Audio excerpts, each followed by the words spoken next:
All I can do now is distract myself through writing. I don't know if waiting it out is my only option or if I should do something drastic. With every second that passes, I can't help but think that this bus will be my tomb either way. I don't feel that I'm pressed for time. In fact, I feel oddly soothed. I'll give a little bit of backstory for perspective. Like many other city-living commuters, waiting for the bus was a fairly common occurrence for me. The trains didn't run early in the morning when I went to work.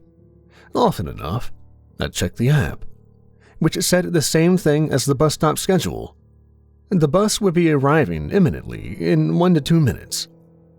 1 minute would pass, then 2, then 3. It's not infrequent that the city buses are late with no real explanation as to why. What's rare, however, is when they simply don't arrive at all. I'd check my app over and over again, only to find that, allegedly, the bus had come and gone. News to me and the other 2 people waiting, as the roads were quiet and there would have been no way we could have missed it. And I jokingly refer to these buses as Eldritch buses. Little did I truly know. Although not a totally common occurrence, it wasn't anything I'd ever given a second thought to beyond fuming about being late. Typically, I'd brush it off as the same crap transit service I grew up with in Toronto. At worst, I'd cuss and see the same displeasure reflected back at me in the faces of the other impatient commuters, as they too would check their phones in vain. I had no cause to care beyond my wasted time. That is, until I ended up seeing what happened to those missing buses. Today, I got on the bus as normal, around 5 a.m. on a Sunday. It was that late point in summer when the days are hot and humid but the early hours of the morning are cool. There tends to be quite a bit of fog, and you see the condensation has formed on the windows of quiet cars and dark storefronts. As the bus rolled up, I saw the yellowish-white glow of the fluorescent lights through the moisture-laden windows, piercing the darkness like a dull knife. The driver had that vacant end-of-the-shift look on his face. He probably wouldn't have noticed whether or not anyone even paid their fare. As I stepped up to board, the only other person waiting with me shut past rudely, and probably desperate for a seat, likely to pass out and miss their stop. I didn't think much of it. It was too early to really kick up a stink anyways. Strangely, the bus was far less occupied than usual. In fact, there was only one other passenger on it. As the trains don't operate at this time, it's rare that I would see an open seat, let alone snag one. I didn't really care much about the why. I was just happy to get a rare, coveted seat for my as-of-yet caffeinated ass. I sat near the back, so as to keep the way clear for new people coming on. The bus trotted along as usual through the dark August morning. I tried to look out the windows as I tend to get motion sickness easily. Unfortunately, due to the condensation, I was out of luck. I dared to look down at my phone only to realize the commute that should have taken 20 minutes had been going for almost 30. Frustrated, I checked the app to see the expected time of my arrival at my stop. 3 minutes. Not much I could have done other than stew in my anger. 5 minutes later, I checked once more. 3 minutes again. Absolutely furious at that point, I stood up to gripe at the driver but realized the bus wasn't moving at all. We weren't stopped at a light, so far as I could tell, but it felt like the bus's wheels were in motion. The engine was working hard as if desperately trying to accelerate, but we weren't moving. I looked back down at the app on my phone. 0 minutes. Then, it started to display the time for the next bus. We'd glided straight through the stop. I ran up to the front of the bus to get the driver to let me off immediately, but stopped as I noticed something incredibly peculiar. I couldn't see a single thing through the front window. I hadn't paid any attention to the front windows until then, but there's no way in hell the driver could see through all the thick, creamy mist. And yet, the engine was still roaring. As I turned to the driver, I noticed he was unconscious, foot off the pedal. I tried to shake him awake, but he wouldn't rouse. He was stiff and cold, almost cadaverous. If it wasn't for the wisp of breath I saw emerging from his slack mouth, I'd have been convinced he was dead. I turned around to voice my concern to the other 2 passengers, but saw they were out cold too. All thoughts of getting to work on time had completely gone out the window. Fumbling for my phone, I tried to make a call. Someone, anyone. I tried to call my wife's number, but the call failed.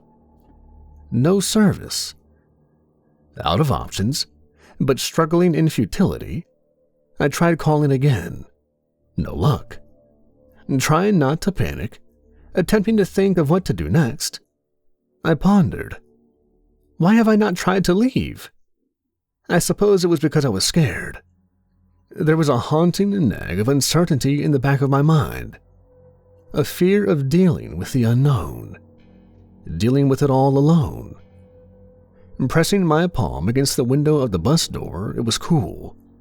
Far too cold to have matched the ambient temperature when I first left my home. By that point, it was almost 6:30 a.m. If anything, it should have been warming up outside. I forced the front folding door open, only to be overwhelmed by a vile, acrid scent. The viscous, almost gelatinous fog started to pour in. Desperately, I slammed the door closed as quickly as I could, gagging and choking on the permeating air. I raced back to my previous seat and put my head in my hands. What the hell do I do now? I tried to reason with myself that it was all some sort of delusion, a dream, but the stinging feeling in my sinuses from the fog reassured me that I was very much awake. Although I began to feel somewhat drowsy, more so than normal during my early commutes. I knew I had to fight the urge to sleep. I was the only one on the bus who somehow managed to maintain consciousness. Every time my eyelids felt too heavy to bear, and I'd almost lose the fight against unconsciousness, I'd hear the faintest whisper come from all around me. It'd spook me halfway back to attention. As my eyelids felt heavier and heavier, the whispers losing their stimulating effect, I thought for sure I was done resisting. Then I heard a huge thump. The bus rocked back and forth. Against the window next to the rude dude who shoved me earlier, I saw there was damage to the glass from a significant impact. A web-like ripple, but strangely obscured. Upon further inspection, there was some kind of fluid or slime on the exterior of the glass. As I slowly moved closer to examine it, another massive thump sent me reeling backwards. Whatever it was, it hit like a baseball bat or golf club. It didn't look like anything I knew, though. It looked like a fat, flattened hose. I only saw it for a second, but it was enough to know that there was something out there. Whatever the hell it was trying to get to the rude guy. I worked up my courage, ran up, grabbed him, and dragged him to the back. No more thumps so far. I decided to do the same with all the other occupants. The back area was much harder to see into from the outside as the windows were much smaller. Hopefully, whatever was out there would simply give up. I checked my watch. It was 7:30 at this point. No thumps since I dragged everyone to the back. I decided to look around, maybe see if I could make out anything else in the fog. I noticed something dark against the window on the left-hand side. Hesitant to approach the windows too closely, I studied it from afar. It looked like a big mouth, like one of those fish that suck the glass in a fish tank, except this had several rows and rows of teeth and a massive body. More like an overgrown lamprey, as if they weren't creepy enough at their normal size. Wondering what the hell to do now, not wanting to attract any more attention to the bus, I remembered my notepad in my bag. I pulled it out and began to write all of this down, and to distract myself and to stay calm. I watched the mysterious leech for a while, between thinking of all the details to add to my writings. I've lost track of time. I still feel torn between feeling like I'm going to pass out and being too jacked up on pure terror to sit. I looked again into its massive maw. It was almost hypnotic. The rows of teeth were orchestrated very strangely, almost like a psychedelic spiral, but dark and macabre. It became difficult to look away. Another huge crash interrupted my gaze into that abyss. Something huge collided with the bus, rocking it back and forth, worse than the previous thumps. Something big, bigger than the lamprey even, slammed right on top of it and snatched it away. I couldn't see at all what it was, but all that was left behind was a massive smear of whatever juices ran through the lamprey's body and another huge web-like crack in the glass. Only this one looked more severe. It wasn't until I smelled that sour, stinging scent again that I took notice. The fog was seeping in through the cracks. It was only a matter of time before the bus would be filled. I had no idea what I could use to block it. I rifled through my backpack and the belongings of my unconscious busmates with very little luck. The driver had some cheap chewing gum in his rear pocket. Better than nothing. I put every piece in my mouth and started to hastily chew. I then attempted to smear the sticky gob over as much of the cracks as I could. I'm now caught up to the present moment in my writing. The whispers have come back. They make it hard to write. I wish I could understand what they were saying. By now, I can tell that it's brighter outside the bus. The fog has a goofy off-white appearance, almost like a little purple. I hadn't even noticed at what point the bus engine had stopped, but the lights inside are off now. I just looked up from my writing, only for a second, and what I saw briefly paralyzed me. There are shadows in the fog. All sorts of strange figures ranging in size from the average human to that of an elephant, some of indescribable shapes. It feels like the bus is surrounded by these shadows on all sides, like a cockroach scurrying for sanctuary. I'm now sitting partially under the seats next to my unconscious companions. To whatever these creatures are, I am little more than a fearful insect hiding for dear life. Everything just got significantly brighter. The bus is jostling. It feels like an earthquake. I see the previous shadowy forms edging away out front. The light begins to dim. I had to pause from writing for a few minutes. It was too dark to see my page. We were in the shadows of something massive, but it's passed by now. The mist has eaten away at the gum-sealed crack. It's making its way in again. I don't know if I hope that someone finds this notepad or if I'd rather that no one ever even know about this hellish dimension I've fallen prey to. I can see the shadows moving again in the distance, closing in, moving faster.